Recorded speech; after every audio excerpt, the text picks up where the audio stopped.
This quick review has been powered by BecexTech.com for more than just low prices.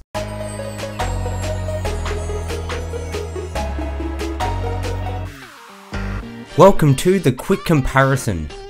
Two phones face head to head in 5 rounds. Each phone gets a score out of 10 for each round, and the winner is the phone with the highest score out of 50 at the end. All of this in 7 minutes or less. Let's go. Today we have a battle of the budget smartphones with the HTC Desire 816 in the blue corner and the Asus Zenfone 6 in the red. This is the HTC Desire 816 versus the Asus Zenfone 6. First round is design. Both phones feature plastic exteriors, however at both extremes. The 816 has a sleek glossy back panel, which is an excellent way to exhibit your fingerprints and scratches. The Zenfone 6 has a sturdy matte plastic back that is the most repellent backing I've ever experienced. Both devices fit comfortably in the hand with no issues on gripability.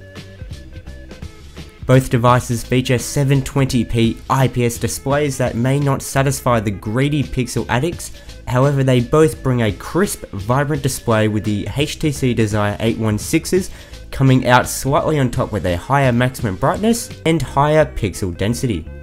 When it comes to the size of these devices, the 816 isn't far off being the perfect size for comfortability in the hand and also in your pocket. The Zenfone 6 is just too big and makes pocketing the phone awkward, and basically any task usually done with one hand requiring two. Given the favouring size of the 816 and the tough build quality of the Zenfone 6, both phones score an 8 on design. Round 2 is hardware and performance. Here are the similarities between both devices. A 720 IPS display, Android KitKat 4.4, dual SIM ports, micro SD expansion, and a 13 megapixel rear camera. The differences are a 2 megapixel and a 5 megapixel front facing camera, an Intel Atom CPU and a Snapdragon 400, a single back speaker and boom sound, and a 3300 mAh battery and a 2600 mAh battery.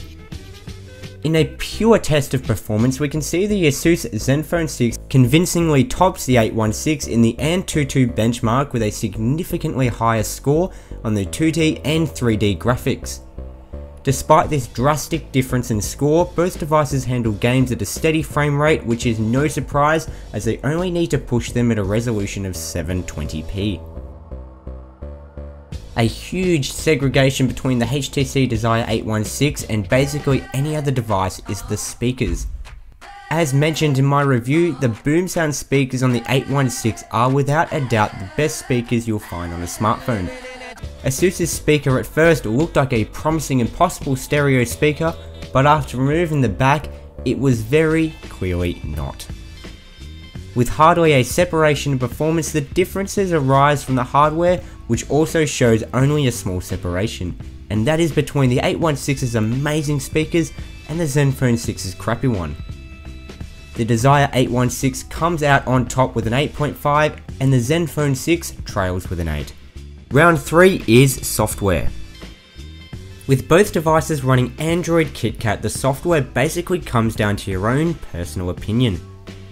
Now, HTC Sense 6 and Asus's Zen UI are beautiful, intuitive skins that offer the best pure Android offers with a modified design and some added features.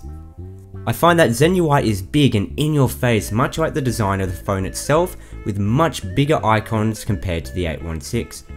It would be nice to shrink everything down and utilize all the available space, but then we would see clear pixelation. Sense has always been very pretty and easy to use for first time Android users. Overall, however, I rate Zen UI slightly above Sense 6 as it has more helpful features packed in, such as a quick toggle for clearing RAM, a glove mode for increased sensitivity, and much more. I also really enjoy the customization of your wallpaper, which lets you add a tint and change the level of transparency. I give the Desire 816 an 8 and the Asus Zenfone a 9. Round 4 is the camera.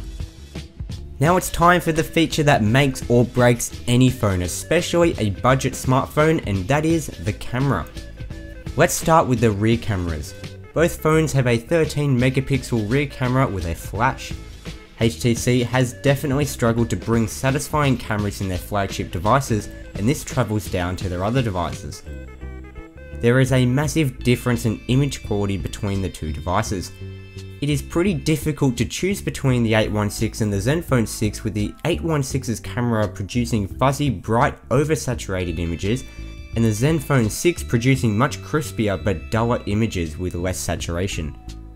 I find the Zenfone 6's images to be more accurate and definitely sharper. In terms of front-facing cameras, the exact same conditions apply. One more very convincing feature for me that definitely crowns the Zenfone 6's camera superior is the options and the settings you get. There are so many filters and options that anyone from an amateur to a more knowledgeable photographer can really enjoy the control this camera allows you to have. With this, I give the 816 a disappointing 6 and the Zenfone 6 an 8. Round 5 is value. Both devices can be found on BecexTech.com, with the HTC Desire 816 coming in at $389 and the Asus Zenfone 6 beating that at $329. Although some people might not be able to handle the Zenfone's ridiculous size, it is matching every spec of the 816 and throwing in a tougher design and a much bigger battery. It's with this that the Zenfone 6 takes the prize for best value with a 9.5 and the HTC Desire with an 8.5. The Asus Zenfone 6 takes the crown as superior budget smartphone. The HTC Desire 816 is not a terrible phone by any means and showcases the best HTC have to offer for a price that anyone can appreciate. I just can't deny the Zenfone 6's amazing battery, more professional camera and strong design. You can find my reviews of both of these devices in the description below. Something else you will find down there is a link to BecexTech.com where you can find and purchase these two devices and hundreds more. This has been Alec from the Quick Review, bringing you a comparison between the HTC Desire 816 and the Asus Zenfone 6. Thanks for watching, and I'll see you in the next review.